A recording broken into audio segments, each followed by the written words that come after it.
Welcome to the Impressive Human Show, brought to you by Nagging Panda. In the Impressive Human Show, we talk to impressive humans who embody a mix of business, motivation, entrepreneurship, leadership, and lifestyle. In today's Impressive Human Show, we talk to Ulrich van Den Berg. He is a professional golfer, turned pro in 1999 and has competed in the European and Sunshine Tours. He is a 7-time Sunshine Tour winner and counting.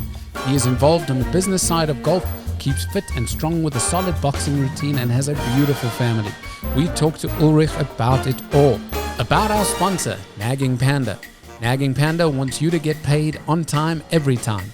If you or your business supply a product or service before receiving payment, then hashtag automate the nag. Nagging Panda is for you. Ask yourself, how much time and energy do you or your staff spend chasing down customers for late payment? Nagging Panda can save you all the headache. It's so easy because it's plug and play to have Nagging Panda remind and nag for payment through SMS, email, or actual phone call. Say goodbye to awkward conversations. Nagging Panda is everything you need in one place.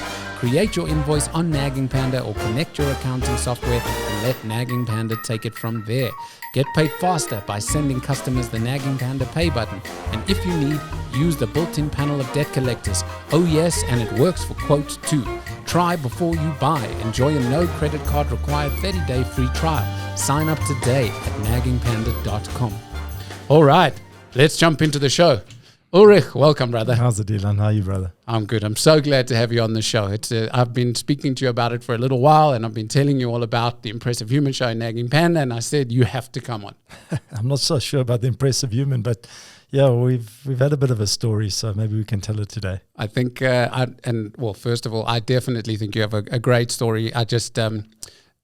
My aim is for, by the end of the show, that people know the wonderful character you are. I have the recent privilege. I mean, I only picked up a golf club a few months ago, which is a tragedy. But the chance to have met you and got to know you and just experience the character of you. You're a great guy, man. And thank you. It's just that brilliant. I think I've got a respect for sports people, just a whole bunch. It's a different character that you require to be a professional sportsman, and the ability to continue and keep taking the hits and everything and to keep going out, just massive respect. So, okay, let's jump in. So tell us, I asked Boyd the other day, was he a kid who dreamt of being a boxer? So let me ask you the same. Were you a kid who dreamt of being a golfer? I actually did. So, there was a part of me that always asked the question, how did an 8-year-old make a decision for an adult? In terms of the career I chose. Right. So I fought with that a little bit when things went pear-shaped in my career. Right. As an 8-year-old, I was a talented little sportsman growing up, and I was obsessed with sport. So golf was my out in the holidays. So I grew up in a little town in the Eastern Cape called East London. Yeah. And we were very lucky in the time when I grew up there. We had very talented kids there and great schooling. So I was in and amongst some super talented human beings in terms of my rugby team, my cricket team. We were good little tennis players. We ran a bit. The one sport I didn't do was swimming. So I was I don't want to say I was exceptional, but I was multi-talented in sports. And when the holidays came around, I didn't have much to do. So golf became my holiday sport in the early years. But immediately there was a connection with golf. The fact that I wanted to always improve and get, shoot a better score as a kid was a big driving factor. And then we started watching, golf tournaments on TV, and there was one human being that made me want to become a professional golfer. And all my orals and all my essays and all my stuff at school as a young boy were written on this one player. And that was Severiano Ballesteros, the great Spaniard. He was charismatic. He was a winner. And he was the guy that made me want to play golf. Wow, so he was your Bruce Lee, because a lot of the martial artists are from the earlier generation were like, I saw Bruce Lee, so he was your Bruce Lee. Exactly, and Sevi was a mercurial type of guy. He was was good looking. He had a presence about him. He played the game in a cavalier type of way. He had this incredible short game. And even now, I get gooseflesh on my arms talking about him. The greatness of the man. I think he won. It was 5 majors, 2 masters, and 3 opens. I think it was.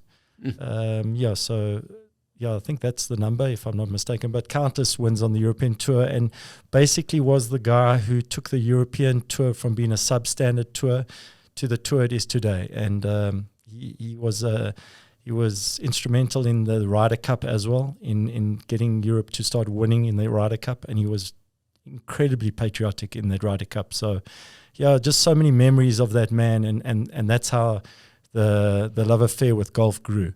Okay, amazing. And interesting what you said, that I've never thought about it like that, an 8-year-old deciding for your adult. Yeah, I turned pro in 1999, and I think I won quite quickly. I think it was in the first year that I turned pro. I won my first tournament in South Africa, and then I did pretty well in my first summer season there, and I took all that money that I'd earned that year, and I pumped it into myself, meaning I went to America to try and see what I had over there. Yeah. And I played out on some mini tours in America in my early part of my career, 2000, 2001, and I also went to Europe.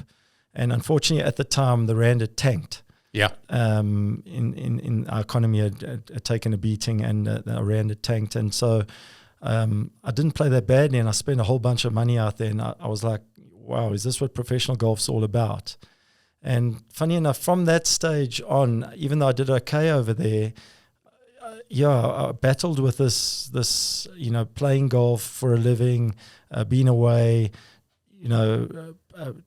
taking this risk on yourself, and sometimes not coming off. It played games with you, and then again you start asking, how did that 8-year-old make that decision for this human being, So for this adult, let's rather say. But in all, even though I lost maybe a little bit of love for the game in those years, I think you've got to look at, when you look at, I've got a friend who always says you've got to look at yourself from 30,000 feet. Don't look at yourself from within, because it's always a distorted view. But when you look at it from the outside, you can start actually having a clearer picture and having a little bit more of a realistic picture of what's going on. And I've been very, very blessed, to have traveled the world, to have opened up my views on seeing different cultures and different ways of doing things. Yep. And then also to have come back and have learnt and met the people I've met in the game, because I've met some fantastic people. It's traveling and seeing the world. It's a whole new perspective on everything. And I like what you're saying about look at yourself from a distance. Yes. Look at it. Don't be so close to everything. If you're right there, how do you see the woods from the trees? You're just too close to it all. Exactly. Literally. And you're normally looking at it from an emotional point of view as well. So, golf is.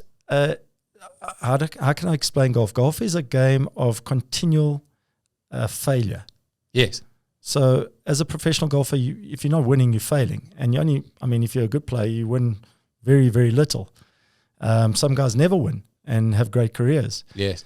So it's a very hard sport. It's in terms of mentally. I say it's the equivalent of what boxing is to a physical sport. Golf is to a mental sport. You're having a fight out there with your mind. Yes. And Gary Player has always said that, if you win the 6 inches between your ears, that's when you start getting control of your golf game, So when, because had I not have picked up a golf club and tried it for myself, I probably wouldn't have understood what you're saying now. And if they're non-golfers, I can't stress to you enough how difficult it is in your own mind. So it's that ability, and tell me if I'm getting even close to what it is. It's that ability to quiet your mind while fully believing in what you're doing. Yeah, it comes from countless hours of practice.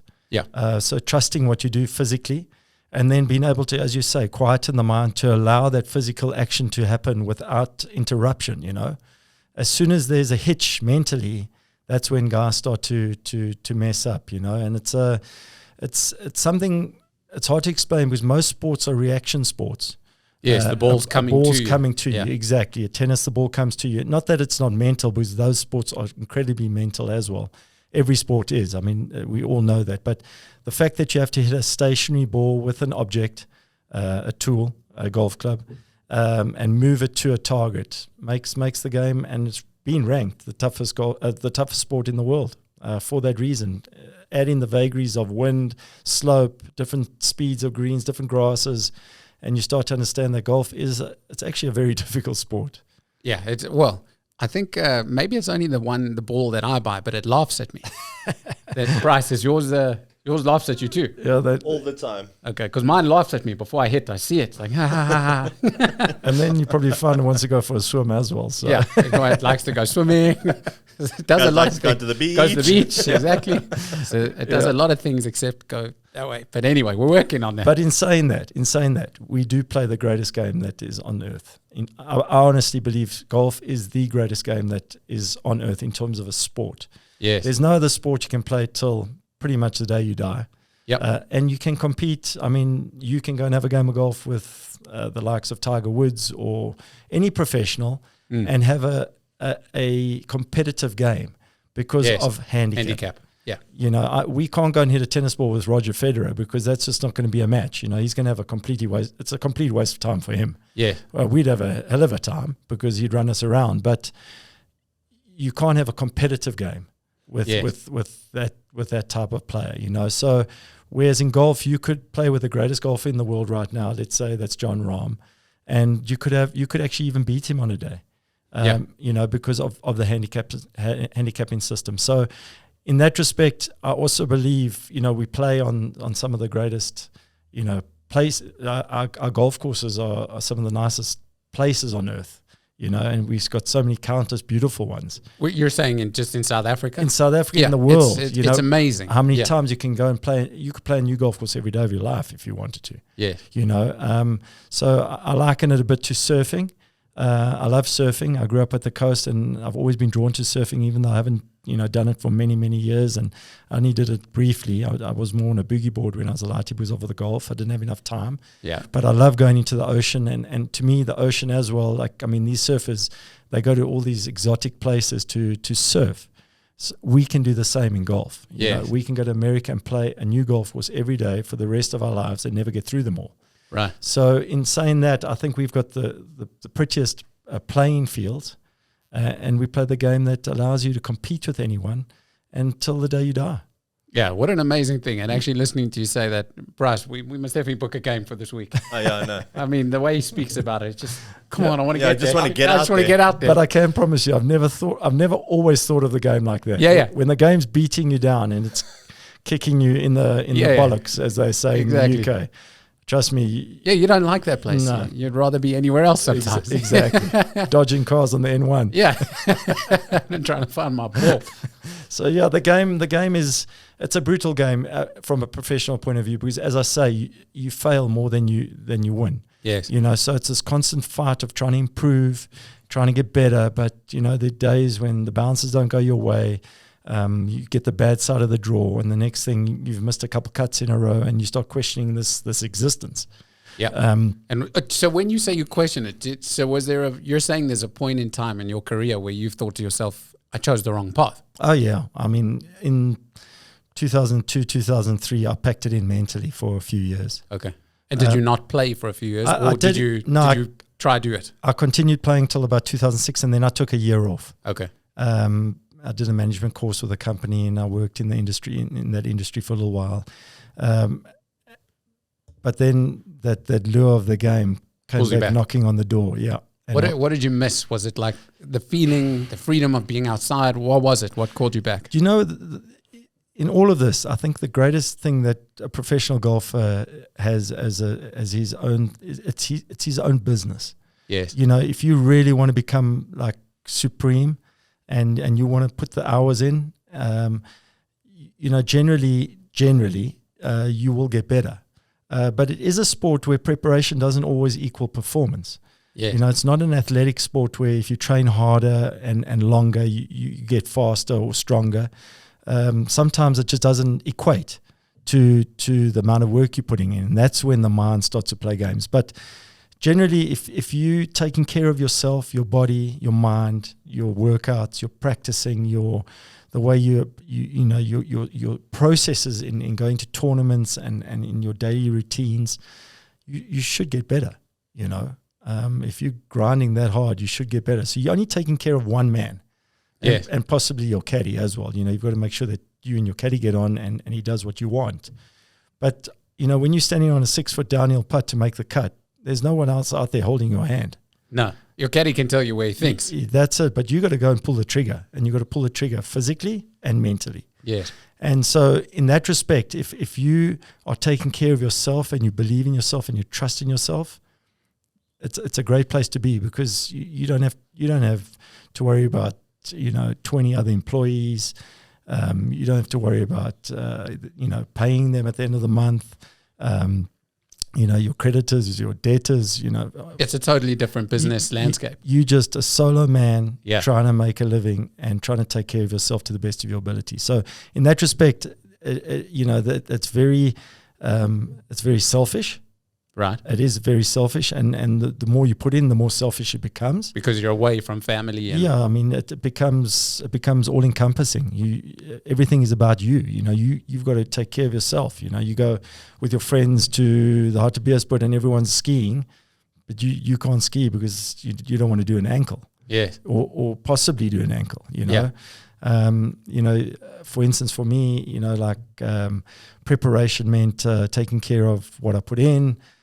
Prior to it, so I used to retract a little bit from society a little bit to get ready. There's a lot that goes into it that makes it quite selfish, and but in the end, you're only taking care of yourself. Yes, but it's the requirements to be at the top level are that. Like if we look at the top athletes and the top, even if you expand into the business world, the guys that are truly at the top level are a bit selfish. You have to be. Yeah, I mean, you're so obsessed and you're so focused. Exactly, and it doesn't quit when you're finished. The guys at the elite pros. I was never elite, so let's make that category. I'll state that category. I was a very decent player. I was competent, but I wasn't at that elite level.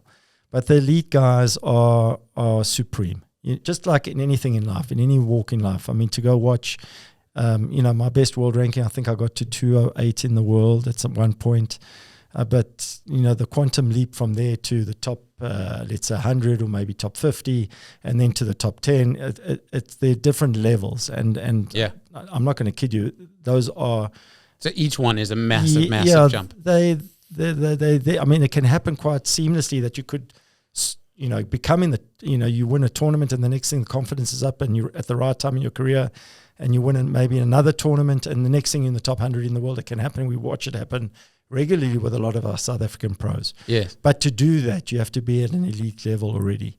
Yes. So, the guys at the top are just, special. Special humans. Yeah, special humans. Do you think that for you, because you're talking in a tense that I think is past, and I've seen you play. I mean, I watch you on the driving range, and I suppose, so you've mentioned your world ranking, which I had a look there. And we must had a discussion about this on Friday. Yeah, exactly. Bryce is right. We spoke about exactly this on Friday because we looked at your world ranking.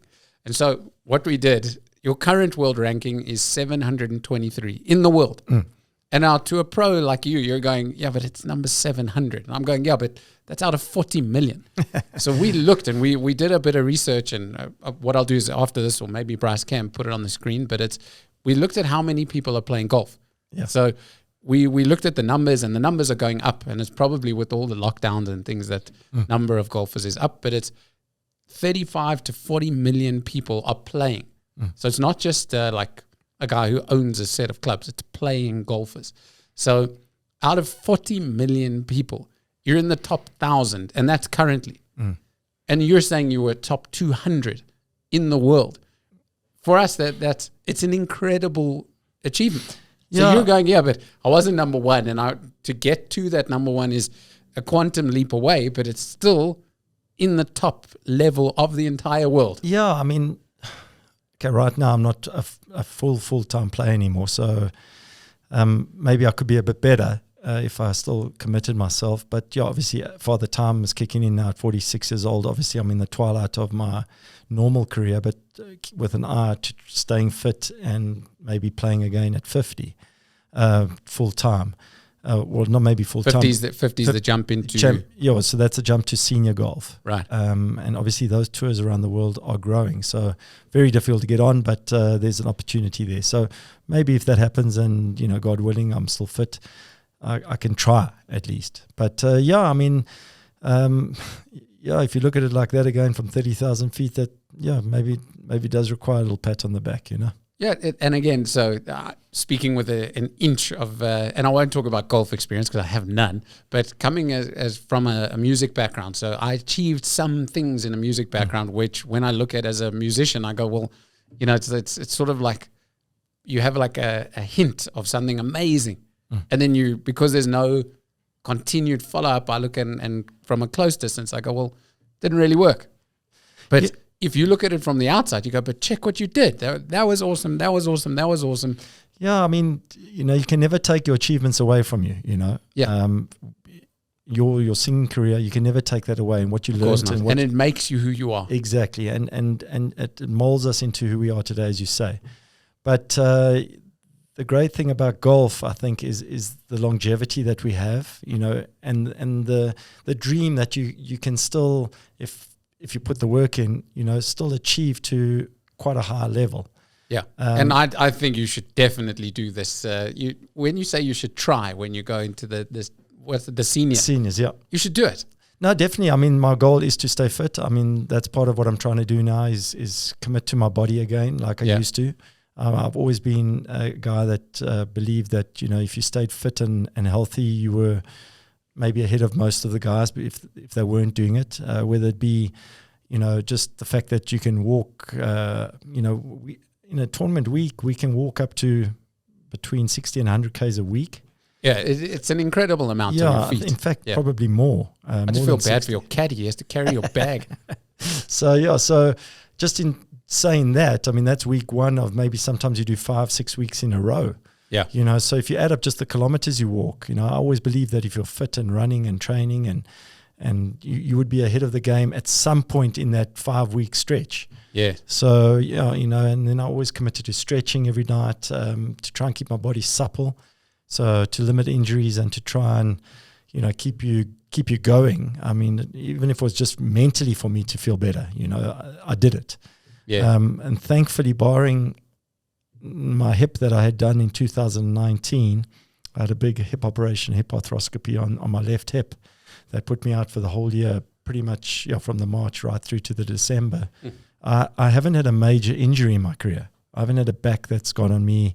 I've never had wrists or knees that have gone on me. So in saying that, was that my training that helped me get through that? I would like to think that, but I would think so, yeah. Yeah. Although, so it's something here. I just want to read this just to check what it was. You broken collarbone. That was at school, messing around, acting like a clown. Yeah.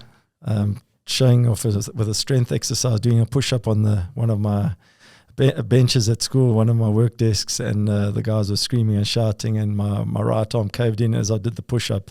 Ugh. And I went like a aeroplane straight out the sky into the cement. Brilliant. And popped my right collarbone in my matric year. That was a disappointment. I missed a big tournament. Yeah. After that in the juniors, and that was a big disappointment for me. Man. Oh. But now, so I want to ask you this because talking in careers, and I know full well that there's like a particular time, like you were referencing, where if it. Right place, right time, right everything. Do you think along your journey, because I read and I saw obviously your dad and what happened there when you had to stop playing. Yeah, that was the moment, unfortunately. Right. And do you think that it could have gone differently? Okay, so let's put it this way. In 2006, I quit golf, I think it was. Yeah. For about, I think it was 11 months. I came back in 2007, I recommitted myself to the game. I won again on tour in 2007, got myself into good shape. I was practicing really hard, and I promised myself I'd go to European Tour School and get my European Tour card back. Yes. I went through all 3 stages that year. I actually got a lovely certificate from the European Tour at the time to say I was the only guy that went through all 3 stages to get my European Tour card back. And for the listeners who don't maybe know about golf, to get your European Tour card, we go to what we call European Tour School. So Tour School being tournaments, a bunch of tournaments where guys qualify and they go through to the following round. So stage 1, stage 2, stage 3 being finals. Some guys plug into those stages from different into different stages because of the categories on the tour. But unfortunately, where I was at the time in my career, I had to go to stage 1. And I think there were 5 or 6 courses at stage 1 with about 150 guys per course, or 120, whatever it is. And 20 guys go through to stage 2. Then guys plug in. And I think at stage 2, there's about 4 courses of 100 odd guys. And again, about 15 to 20 guys go through to finals. More guys plug in into finals, and there's about 180 odd guys that play 2 courses, 6 rounds, and the top 30 guys get their card. That's how you get back on the European Tour. And I was thinking, but that's tough. So yeah, that's known to be one of the toughest tests in professional golf is the Tour School. From a mental point of view, from a physical point of view, stage 2 runs back to back into stage 3. So you go 4 rounds and then a couple of days, 4 days off, I think, or 5 days off, and then into finals, which is 6 days, 6 rounds in 6 days. And so I got myself into great shape. I was playing well, and I promised myself I'd get my card, which I did. And then in 2008, I got off to a hell of a start on the European Tour. I played, I want to say 8 or 9 events in the first 4 months. And I think it was, I missed 1 cut out of the events that I played. So I was playing very steady golf, and I had a couple nice finishes. I remember playing quite nicely in Ireland and in Portugal.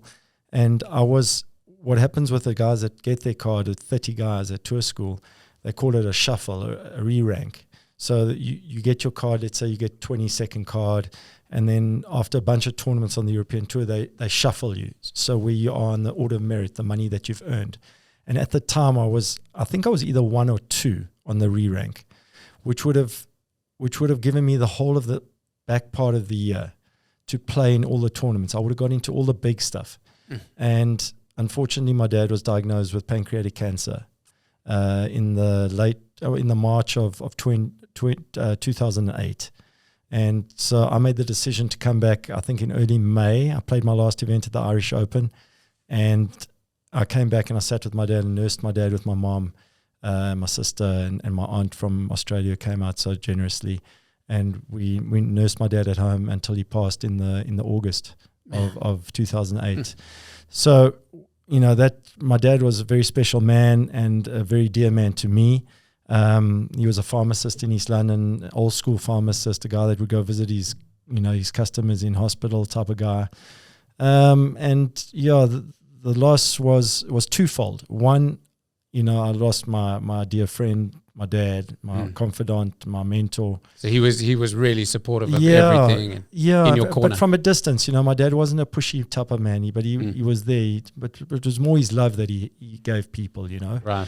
And and I would speak to my dad every day when he was around. So I lost that. So it was the loss and how it made me feel for pretty much 3 years afterwards. Oh. I was a bit of a broken man.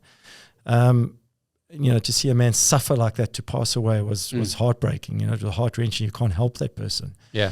And you start questioning life and how life works. That such a good human being would have to die in that fashion, Yeah. And especially a guy that was in the medical industry that was always taking care of people, and we couldn't take care of him. It was a bit of an antithesis that I had to work through in my head. But more than that, it was the fact that, the second part of that was that I lost my card. Obviously, I didn't play. Yeah. So the tour gave me a category at the back of Tour School. And the following year, the Tour School guys, it's 30 and ties that get their card. So it could be sometimes 32 guys, it's on that score. And that was the biggest year they'd ever had where there was a tie on the last score to get their card. So it was like 29th place and there were 10 guys. So it went to 38th. So I got 39th card the following year. And I think I only played 7 or 8 events. I think, it was 8 events I played overseas, and I think I made 4 cuts and I missed 4 cuts, and I didn't keep my card, so I lost it. And And then I would have had to start that whole process all over again. Oh. And I was a beaten man. And so I started getting myself together again a little bit in 2010. I won again in South Africa in 2010 and started playing more steadily. And then I'm finally committed again to trying to get my European Tour card in 2015. So that was the next time I tried. But in that interim period, I was a little bit lost. Right. And I mean, understandably so. Yeah, so life doesn't. There's no manual to life, and those type of things. Watching one of your parents die in such a cruel manner and at such a young age, and you start thinking about things like he hasn't seen my kids, and the grandfather that he would have been, and those things hurt. And you can't really quantify how you're gonna. How you're going to deal with it. So I have a lot of empathy for people who have lost loved ones because, I've actually got a friend in East London. When I mention that now, he's a friend of mine that I went to school with, and his dad was a member at the club, and he used to come watch me play in East London, and Irishman and a lovely man, and he was always at the club and supporting me and that, and he got cancer too and passed. And I was in touch with my mate all the time, just checking on his dad, and when his dad passed, he phoned me and he was in tears, and he actually apologized to me and said, I never realized what this all meant when your dad was dying. Yeah. And so that was a great lesson to me going forward, how to, at least be of some support to people that are losing loved ones. And obviously we've been in a time now where it's been with this virus. Very prevalent now with this virus, So, terrible. Yeah, so I mean, on a lighter note, I mean, now I can talk about my dad and remember the great things, the good things, and the qualities that he instilled in me. So, and I can try and pass that on to my children in my way, Absolutely, and So well, you're a dad now, and so I saw you at the club the other day, and kids were with you playing golf, and I think your daughter was caddying for you. How was the caddy? So my daughter's taken after my wife. She was a swimmer, my wife, and my daughter's a swimmer. I mean, I hate swimming. Right. So to me, I mean, I play a sport to enjoy, and swimming to me, it seems like too much hard work.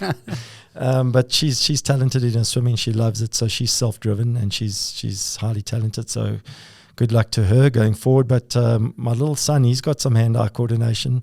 So let's see if he wants to enjoy it and play. There will be no pressure for him to do what I've done in my life, because I think you can make a living a lot easier ways than we've had to choose. But in saying would you recommend it? If you're good enough, yes. If you're good enough, I mean, we can see talent when you can see it, I mean, a guy like when I was on tour, I mean, right at the beginning of my career, a guy by the name of Trevor Immelman was playing amateur golf with me, and you could see he was different. Okay. I mean, I played the first time with Trevor Immelman, and I walked off the golf course. I went to the guys. I said, "This guy will win a major," and the guys actually gave me a tequila and said, "Stop talking SHIT," Yeah. And guess what? He won a major. There we go. You could just see, there was just a different level already at that time. I played a lot as an amateur with Justin Rose. He was another one. I played once with Sergio as an amateur. Where was that you were playing with these guys? Justin used to practice at the Wanderers. His mom's South African. So he used to come in their winters, our summers, and he used to come practice at the Wanderers when I was amateur. So I played a lot of golf with Justin. Okay. Good guy. Fantastic guy. Brilliant guy. Brilliant golfer. Brilliant golfer. And, so I saw him. I played once with Sergio. He was an incredible talent from young. I'm a little bit older than all those guys. They're maybe 4 or 5 years younger than me, all those guys. So that generation, I could see there was, who the good ones were. And then suddenly a guy by the name of Charles Swartzel popped up on the scene, and wow, he was like insane, as well as Louis Oosthuizen. Both of them, you could just see they were just different to us, And guess what? They've both won majors and multiple times around the world. So, yeah, you can get a sense for that special talent, Another one that I thought would do exceptionally well was Ulrich van Den Berg. Yeah. When I saw him, I was like, wow, this guy's big, strong, tall, committed, driven. He's going to go the whole way. And look at him now. He's now becoming one of the world leaders. Today he's actually going to be trying to win a tournament in the FedEx.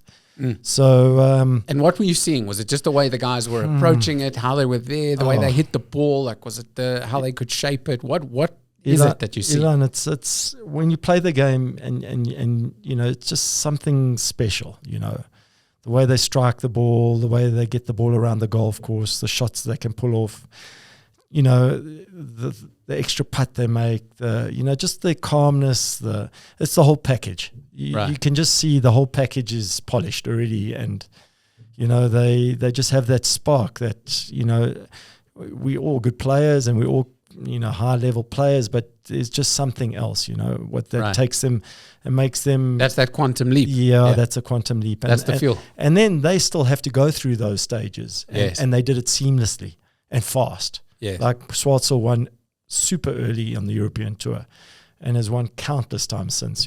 So these guys are like serious serial killer winners.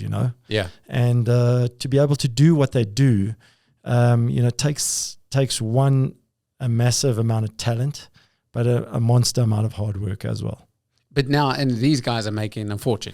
Yeah, the money. It seems like the money in golf, obviously, with time, it's grown much bigger as the sponsors and everything have come around, and the names like Tiger and all of that.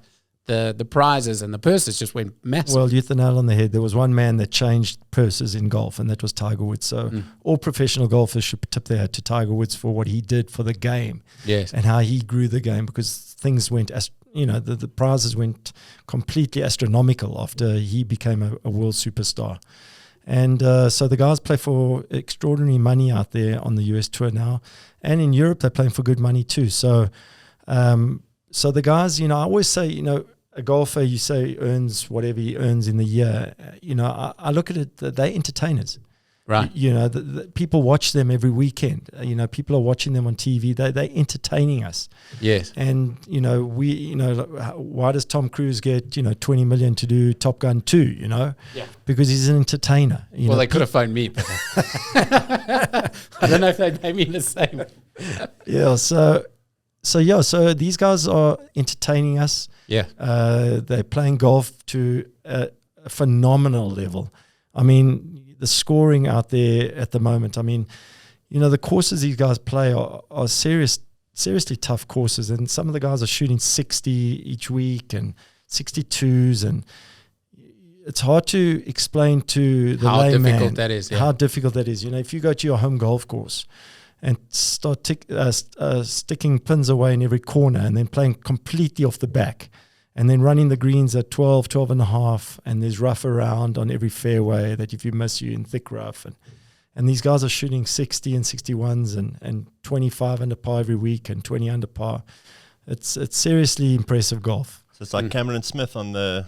Now, he hit a 60 yesterday. Yeah, he shot 60. 60, on 11 under. 11 under par on Liberty round. National in New York. And It's insane. Yeah, and it's kind of like, that's what's getting done now. And for me, it's like, wow. I think beginner golfers will shoot 60 in the first 9, and that's with pickup. Yeah, obviously. Just a little some perspective. Some of these courses the guys play, they really, really make them tough, Yeah. Especially the major venues. So, did you play courses like that? In Europe, I've never played on the US Tour in America. I've played on the secondary tour. I went out there 2 or 3 times and qualified and got into a bunch of events, but I've never played on the main tour. But in Europe, I've played where courses have been set up to penalize you, and it's at a different level, definitely. Right. Okay.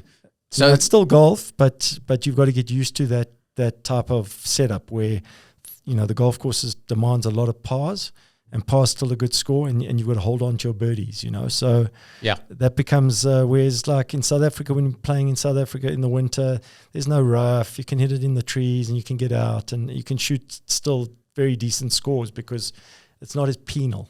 Yes, I got you. It's not going to hurt you as badly. Exactly. Well, speak for yourself, but whatever. Bryce and I beg to differ. So one of the big things that I've never fully understood, but I want to know from you, because you're into boxing as well. Mm-hmm. So you understand, and as a guy, people meet you, they know you're not a pushover guy. Like you're a man who stands up, you can get that feeling when somebody just seems too too distant and like shies away. And I'm not talking about just introversion. Like you're a guy who stands up and you've got that alpha to you. So in golf, do guys get intimidated by the other player? Because it's not a physical thing. It's not jiu-jitsu. It's not boxing. It's not a question of like, this, I'm going to get hurt. But it's when somebody stands with you on the tee box, is there intimidation? I mean, I would, at our level, a lot of the guys, let's say on the Sunshine Tour, if we had to get drawn with the likes of a John Rahm and a Dustin Johnson, you would feel it, you know. But in the end, you've still got to go and just pull the trigger. I mean, it's still golf in the end. So I mean, you're not in the ring with, you know, a Lennox Lewis who's going to, you know, hit your head off. Yes. Or Boyd Allen. Boyd. It's not the Smith brothers standing there. By the way, Ilan wanted to that was Bryce's idea. Get you and Boyd into a ring. We were talking about how difficult golf was and how difficult boxing was, and I said maybe one day you should switch. Listen, I've got. There's no illusions of grandeur. Yeah, I do boxing to keep fit. I love the sport. I love watching the sport. I love the history of the sport. Yeah, it's a brilliant sport. Yeah, it's a sweet science. I love boxing. I mean, it's one of my passions. In terms of, you know, watching the guys, and I just know because of the training that I've done, how difficult that sport is from a physical point of view, and where you have to take your body sometimes. And to me, that's like. I've got, you know, big kudos to those guys who do that sport. It's a hell of a sport. Yeah, but so wait, we love that, and I don't want to lose this because it's brilliant. But I want to know from you about the think about this.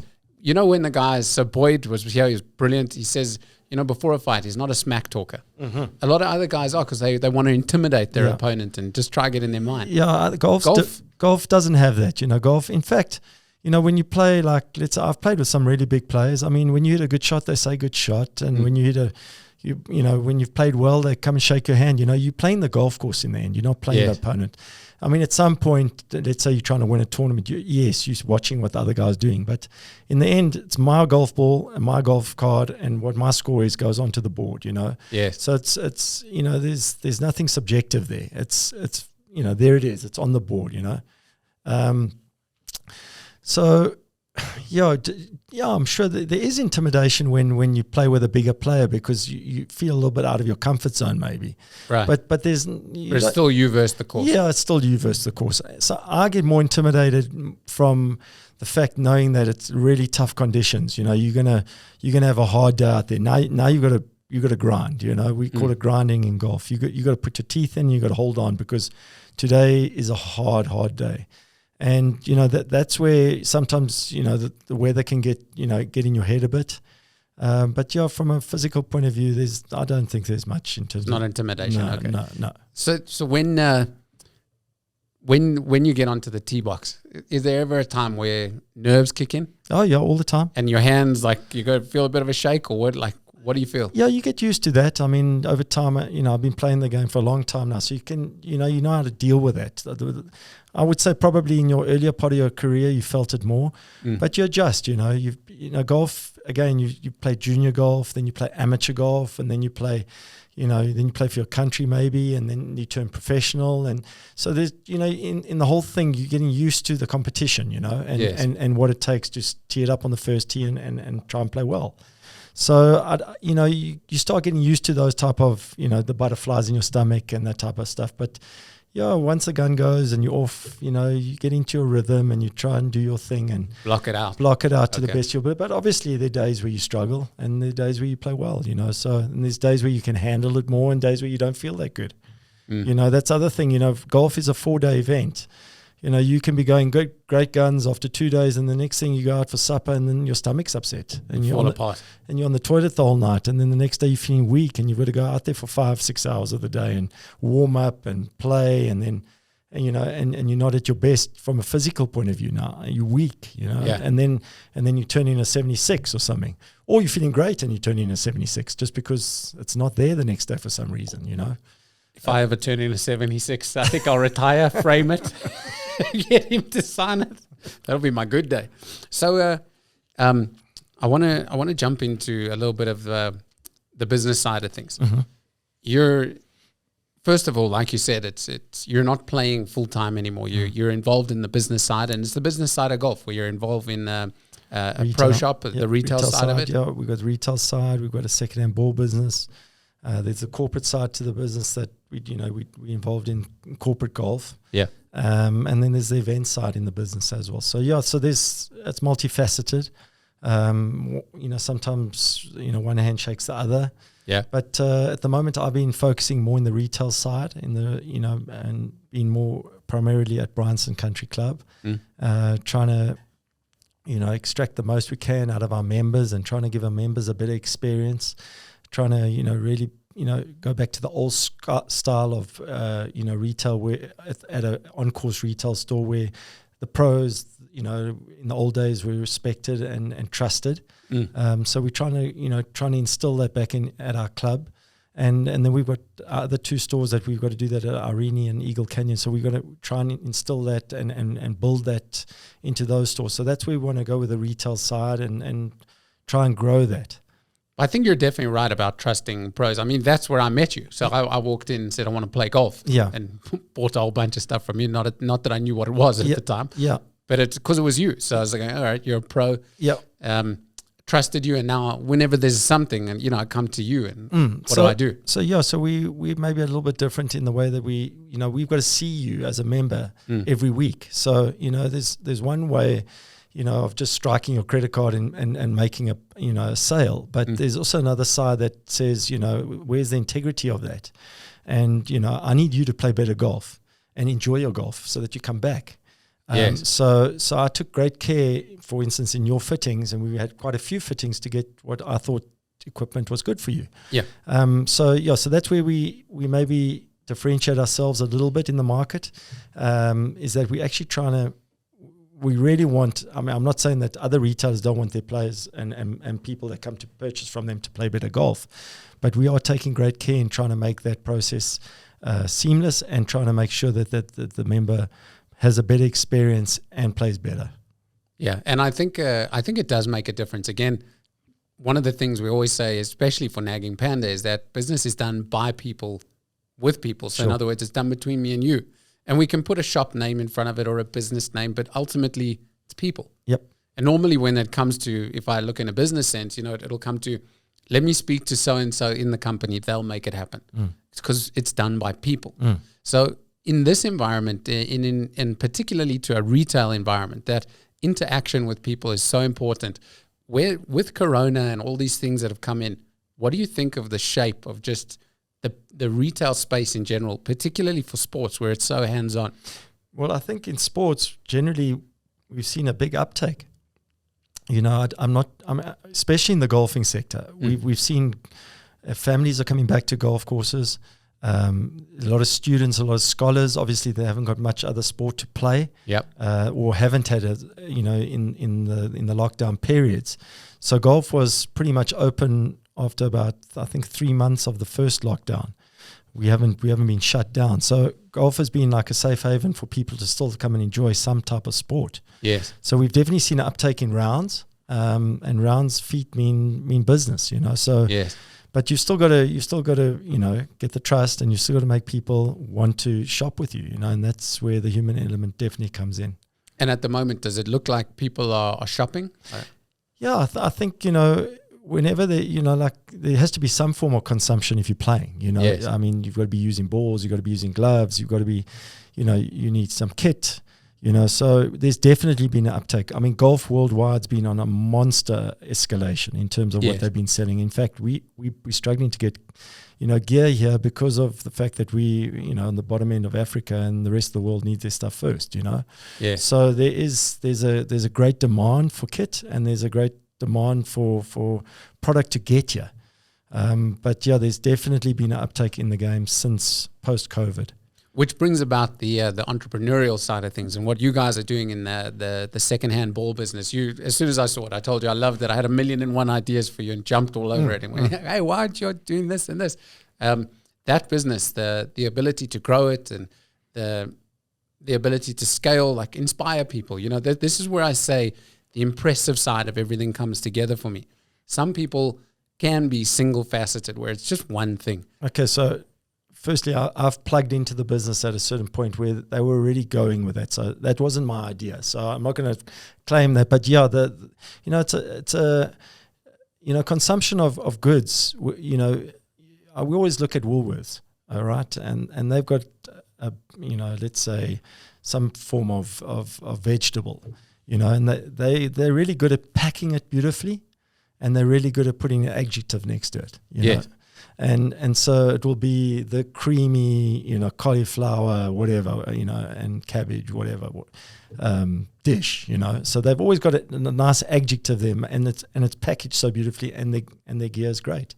So that's where we've tried to take we've learnt a little bit on how they do stuff with their packaging and that with our ball business. But again, I'm not the brains behind that. My partners are, but yeah, I think we're in a nice little sector there where we can at least enjoy some market share. I think so, and I watch the growth of what you guys are doing, and I think that the package is what makes it all happen. It brings so we'll bring the partners onto the show one of these days, and you can talk about them now. You're most welcome. But I think the thing that rounds it is having a bit of a name and having the excitement of the pro and the experience and all of that together. That's where it becomes impressive. So when I grew up, all the clubs had a head pro. And if you go to America now, a golf club will have a head pro. It's very much it's part of, how the game gets grown as well, with the PGA of South Africa and the PGA around the world. I'm unfortunately not a member of the PGA of South Africa. I'm a member of the Sunshine Tour, but I will become a member of the PGA in time. I've got to do a bunch of exams, and once I've done that, I can maybe join that membership, which I want to do.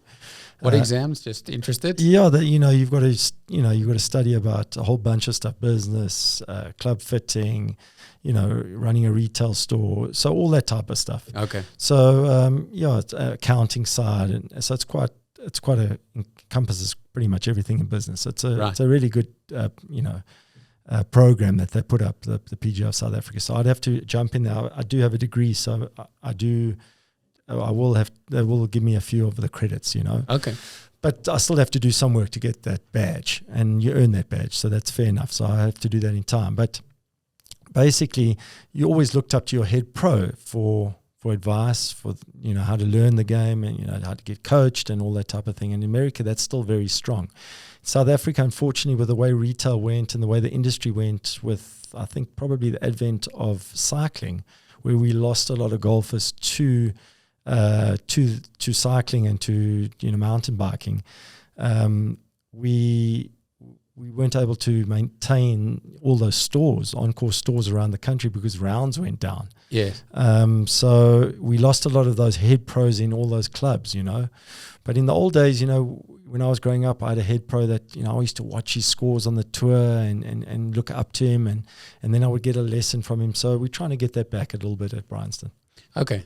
Which is great, because it's, again, it's that lifelong career and the opportunity to embody a whole bunch of the facets of golf. So as you get knowledge, you give knowledge back, and then you've got your own little, your area, your village. Yeah. So, I mean, I would, for instance, play a little tournament. Let's say I go plug in, like in June, I played it in Sun City, and I finished on the Friday and had a nice week. I played well and got a top 10 there. I think finished 4th, and then the next day I'm in the shop, Yeah. And there's a rapport with the members, seeing that and seeing you, and then last week I missed the cut, at Wingate. I missed the cut by a shot, but then the next day I was in the shop again. So good or bad, you're back at the shop, so you're in front of the members. They see that you're still trying to compete and still trying to perform. And I think from a long-term view, that's really good for the youngsters in the club too, to look up to like a head pro where he's, they can see his name on the leaderboards, as well as competing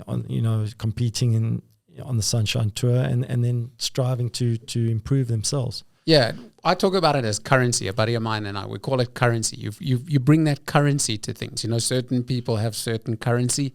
It brings a currency to what you're doing.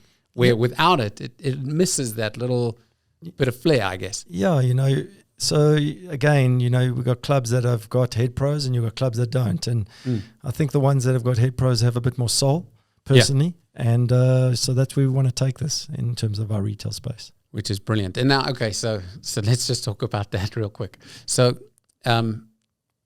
your vision for the ability to expand must rely in some way, shape or form in getting paid by customers. So this is where I bring in Nagging Panda. So obviously, what we try to do is we talk to the impressive human, and I'm not letting you get away with this. You're steering me away from. No. I'm not. You are an impressive individual, sir. Oh, sure. You've done so much, and you've achieved so much that when you look from a distance, and this is me as your buddy telling you this, but it's and the people who watch this will agree. The fact that you're a humble man doesn't mean you haven't achieved amazing, amazing things. It's part of the journey, and part of where it goes is to, like you say, look back and give yourself that pat on the back. And I'm saying that as an individual, you've got that thing that draws people to you. People tell me I have it, and it's just something that people want to talk to. It creates that impressive part. Now, but even impressive people will struggle to get paid. And that's where, so this is what we're trying to do with Nagging Panda. And what we do is we put you in that chair, and we want to know from you, even at your level of golf and with your rapport with people and in the shop and in the retail space, do you end up having to have a potentially awkward discussion with people? Most of the time with our customers, I mean, so most of the stuff is done straight away, at Cash the point sales. of sale. Yeah. Yes. But there is stuff that we do via, where people do via EFT. We call it be invoiced to the customer. But I would say most of our clients, if they haven't paid, most of the time they've just forgotten. Right. So it's not that they're not interested in paying. So I haven't had that situation yet where I've been completely stuck out, but I'm sure that might happen in time. Excuse me. But besides for not getting paid, so what Nagging Panda aims to do is to remind. To remind. Yeah. So that you shouldn't have it that you have to remember to remind the customer. Well, that would be big because, at any point in our book that we keep, we've got guys, for instance, you've got I've got one of your clubs, You've got one of our clubs at the moment. Obviously, it's all legit and we know it's written down and you're trying it. But if we had to maybe have that on a system like Nagging Panda where we wouldn't have to actually rely on our own little notes to remember, that would be really helpful. You would benefit from having that system automated and keeping a track of what you've given to who, how much it was, potentially how long they should have it for. So in our world, it would be part of our quoting system. Yeah, as well as to remind us. Correct. So that you can go and look at a list of who you've quoted, and quoted in a sense doesn't mean that you're quoting me to buy it. It's just you're going to use it as a tool to remember that you've given me and 50 other people different clubs or whatever it is that you've given out, and to follow up in X number of days that you set to say, don't forget to come and tell us if you're enjoying it, or if you want to buy it, click here, whatever it is. Absolutely, because none of us like making those calls. That's not the nicest part of your job. But yeah, there's a lot of ins and outs, especially in the retail store, that happen with our members. Yeah. And, let's say a lady came and took 4 shirts, they like to try it at home. Yes. We could just plug that in, and Nagging Panda could remind us and remind the customer that they've got that, and if they return it in the next few days, we could take them off the system. Right. So in that respect, I think we'd do a great job from a silent point of view, without us even having to execute that. If Nagging Panda does it for us, it would make things a lot quicker, I would assume. Yeah, it sounds like a good fit for that specifically. But interesting what you said is you don't like making those calls. And that I find fascinating, because you're saying that in your business environment, it's not so much a money call. It's my stuff. Yeah. So, as you may have forgotten to bring it back. Exactly. So, you don't want to make that member feel uncomfortable, but most of the time they have forgotten that they've got something or haven't paid for something, or, they took something and said, just put it on a B invoice for me. And you send the invoice and it hasn't got to the right email or whatever it may be. So, yeah, it's, you phone up a guy and say, how's it X, you've taken it. He said, but didn't I pay for it? I said, no, you haven't paid for it. So but you sure I haven't paid for it? Can you check on the chits going back on the system, so forth and so forth. So that's when it becomes a little bit of a problem, just uncomfortable. And that's the discussion that we talk about, and we call it that awkward conversation. Yeah, so that's what we set out. Obviously, different application in most businesses. It's simple. Here's an invoice. Don't forget to pay. In yours, we're saying that, and in a retail environment where potentially goods are leaving before money comes. Yes. It's don't forget to bring it back or let us know. Correct. But if you want to buy it, click here. And it's that automation that you keep saying, listen, it's still there. You don't have to send it every day. You could do it once a week, once a month, whatever you want, whatever you're comfy with. Or when it hits day 7. Correct. Send it out. An SMS goes out. Or an email. Or a phone call. Or a phone call. Yeah, for sure. Maybe even a phone call will be better in our because it creates a little bit more personal. Personal, correct. Yeah. So we do offer that phone call. And again, it's brilliant to know because it means that in a retail sense, we can add value just in providing that personal touch. Sure. Yeah. Sure. Okay, fantastic. And Uli's, so thank you so much for the whole discussion and for the Nagging Panda segment and everything. But your story is amazing. To all the people watching or listening, if you can, and you can get around to the Bryanston Country Club and come visit Uli and the guys at the shop and the club in general, please do, because I recommend it thoroughly. It's a great place to be and to meet you guys and to talk to you guys is always inspiring. And I know you always give the best advice that you can in terms of gear, but just to be around you guys and talk general and sports and all that stuff, it's wonderful. Thank you for being on the Impressive Human Show, and we wish you all the best. And I can't wait, and I'm going to make sure you do it, that you go into that senior tour. And I want to see you on top of all of it. Shame. Thanks, Ilan. I really appreciate it. Bryce, fade to black.